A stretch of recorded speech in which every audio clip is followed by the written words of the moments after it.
Hi guys! I have a question for you. Do you know that when we read a book, the history is composed by different textual evidence that help us to identify the text contents? If you didn't know it, now with our explanation you will learn about what is a textual evidence, why is it important, and different examples to understand better the topic. First of all, we have to know what is a textual evidence. Textual evidence refers to specific details, quotes, or examples from a text that are used to support an argument or analysis. Why is it important? It is important because it provides concrete proof for any claims or assertions being made about the text, and it helps to demonstrate an understanding of the author's intention and the themes of the work. How can we identify textual evidence? Textual evidence refers to specific words, phrases, or sentences with a text that support a particular claim or argument. To identify textual evidence, you need to look for information in the text that directly relates to the claim or arguments being made. Here are some steps to help you identify textual evidence. First, identify the claim or argument you want to support. Before you can find textual evidence, you need to know what you're looking for. Identify the claim or argument you want to support with textual evidence. Second, read the text carefully. Read the text carefully to identify the specific words, phrases, or sentences that directly relate to your claim or argument. Third, look for direct quotes. Look for direct quotes that support your claim or argument. Direct quotes are word-for-word transcription of the text and are the most direct form of textual evidence. Look for examples. Look for examples within the text that illustrate your claim or argument.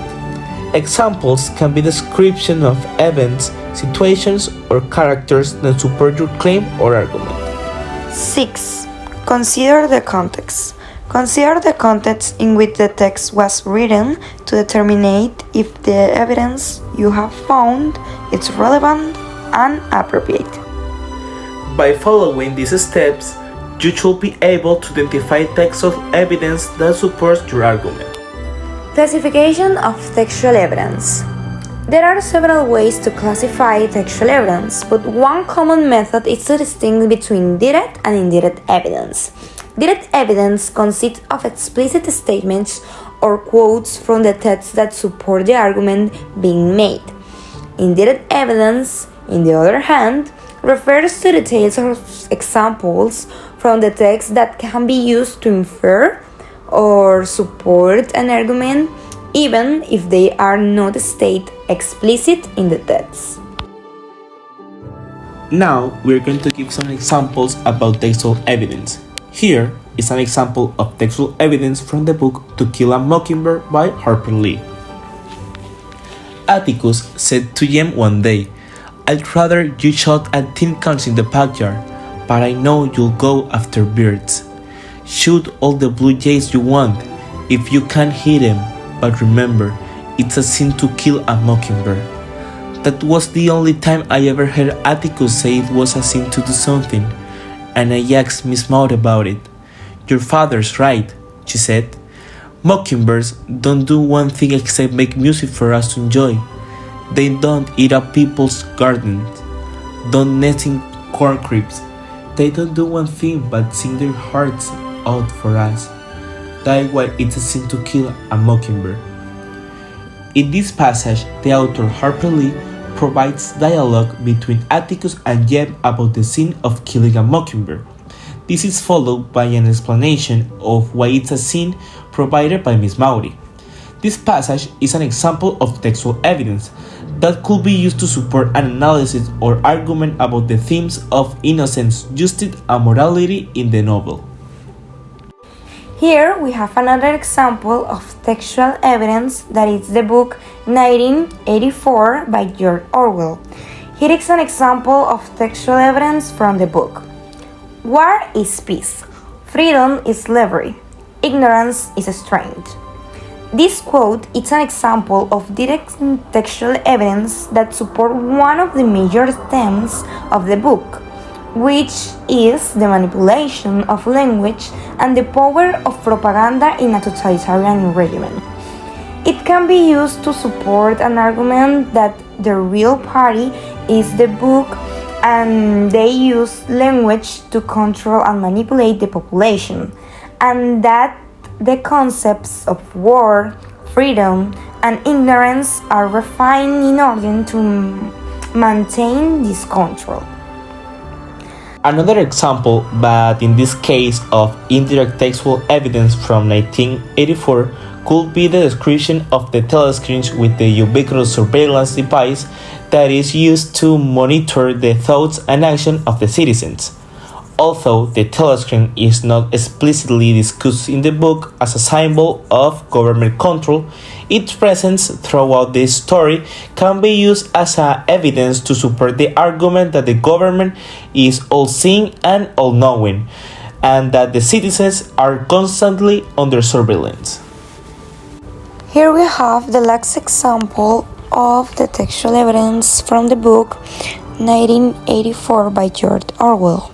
That is, in the end of the party will announce that 2 and 2 made 5, and you will have to believe it. It was inevitable that they should make that claim sooner or later. The logic of their positions demanded it. Not merely the validity of experience, but the very existence of external reality was tacitly denied by their philosophy.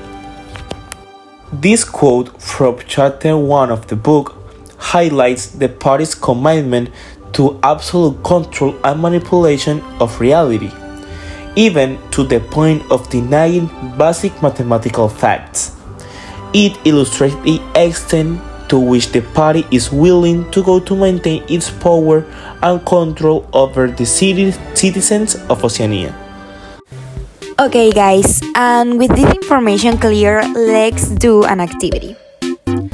Here we have a question, and you need to choose the correct answer. The question is, which one is the direct textual evidence? And the answers are A. According to the book The Little Prince, it's important to learn to value what really matters in life. B. The essential is invisible to the eyes. And C. None of above. So you have here 20 seconds to answer correct, and then I will bring you the correct answer.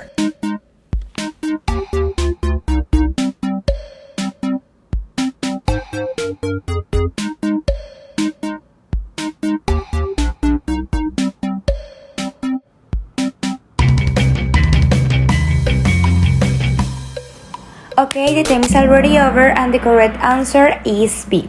And why is B? Because we already know that direct evidence consists of explicit quotes from the text, and that is a specific quote from the text El Principito. So, how we can identify when it's a direct textual evidence? When the phrase or the quote it is the same from the phrase that appears in the text. And in the other answer, that it's they, we can see an example of indirect textual evidence. So yes, we can identify when it's direct or indirect textual evidence by knowing the definition. Finally, in conclusion, textual evidence is a crucial element of effective communication, research, and analysis. Its importance lies in its ability and add credibility and depth to a writer's work, while its classification can help to guide writers in selecting appropriate types of evidence to support their claims. Thanks for your attention. I hope you understand the topic. Bye!